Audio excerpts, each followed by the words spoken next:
there's always been different answers to it, but I'd like to. Uh, I There is this concept in my head ki this job and this CTC didn't come first. My dream was first.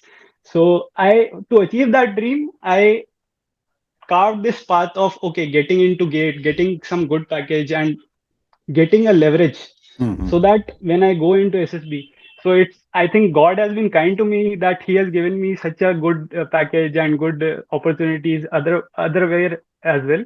But my prime focus and prime objective has always been to fulfill my dream.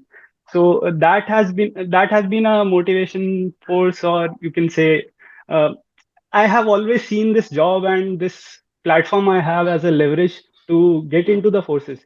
Even if I didn't get this hands-on package, even if I was earning even like 3 times, 5 times lesser than this, I would have considered